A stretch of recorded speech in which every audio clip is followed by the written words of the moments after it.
السلام علیکم ګرانو کتونکو، بشیر خان یم. ملګرو تپوسونه کول وایي ته کومه پارټي سپورټ کوې؟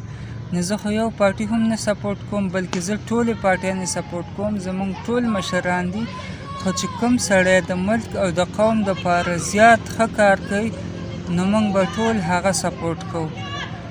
ملګرو، د دې نه مخکې تاسو وګورئ چې په دې ملک باندې نور هم وزیر اعظمان تیر شوي دي، دغسې مشران تیر شوي چې په هغه کې یو بوټو صاحب، هغه یو نر لیډر و.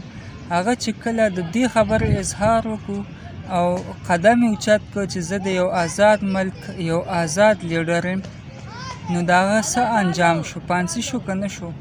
نو کله هم ګوره دا فطرت دی چې په یو ځای کې د حق اواز اوچتېږي نو هلته کې مخالف په ډېر ګڼ تعداد کې پیدا کېږي.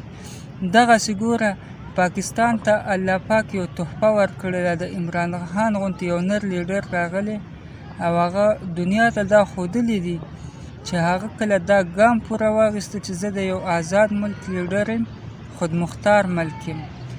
د دې نه مخکې هم حکومتونه تیر شوي، تاسو وګورئ خلکو ته ژوندۍ ښځې بوتلي، لکه آپیا صدیقي، ډاکټر آپیا صدیقي، هغه ستاسو په وړاندې دغه ثبوت دی چې د پاکستان نه افغانستان ته واړوله او د افغانستان نه امریکې ته واړوله. د هغې خوارې به اوس څه حال وي، مړه به وي که ژوندۍ به وي، هغه اوس هم په امریکا کې ده. بیا تاسو راشئ خیبر پښتونخوا ته، پښتنو وروڼو ته زه وایم چې د نن نه 2-4 کاله مخکې تاسو وګورئ د کور نه څوک بار ته راوتی شو، کم حالات و. بازار ته نه شوې تللی، 20 خاطرې وې تا ته، د پښتون وینه به خرڅېدله، ډالرې به راتلې، په ملک کې به ارزاني وه. اوس ټیک د ډالرې بندې شوي، زه تاسو ته دا منم چې ګراني ده. څنګه چې تاسو مشکلات کې دغسې موږ هم یو، خو چې په ځان باندې مشکله تېره نه کړي نو حالات ښه کېدی نه شي.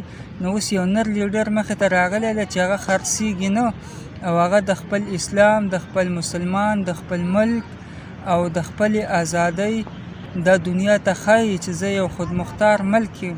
ګوره عمران خان صاحب په خپله باندې دا وایي چې اوس دنیا یو سازش چالو کړی دی او پیسې او ډالر چې کوم دی د نورو ملکونو استعمالیږي، او زما د ملک په ما باندې خپل خلک لګیا دي استعمالی بار ملکونه.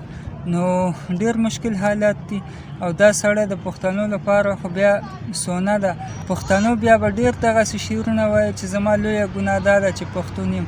د نن نه 2-4 کاله وړاندې وګورئ په وزیرستان کې څه حالات و، پښتونخوا کې څه حالات و. ټیک د ګراني شته خو زموږ د وجود وینه خو نه خرڅېږي که نه. مشکل به برداشت کوو، خو دنیا ته به دا ښایو چې موږ یو آزاد ملک یو، موږ غلام نه یو، موږ هېڅکله هم په پیسو باندې نه خرڅېږو.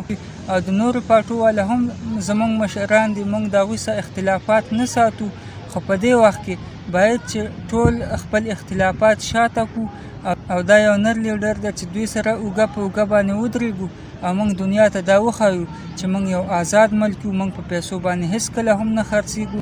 موږ د مسلمان وینو تویېدلو ته بې ځایه تیار نه یو چې موږ هم دنیا ته وښایو چې موږ د یو نر لیډر نر عوام او موږ ورسره په هر حالات کې اوږه په اوږه ولاړو. نو زما ټول سوشل اکټیویسټ چې کوم دي او که کوم خلک خپل اواز نشي اوچتولی، زما اواز اوچت کړي. ټولو پښتنو ته زه دا میسج ورکوم چې داسې سړی که دا سړی الله مکړه که د لاس نه ووته نو بیا به په صدو باندې ډېر افسوس به وکړو، خو داسې سړی به موږ ته میلاو نه شي. وسلام.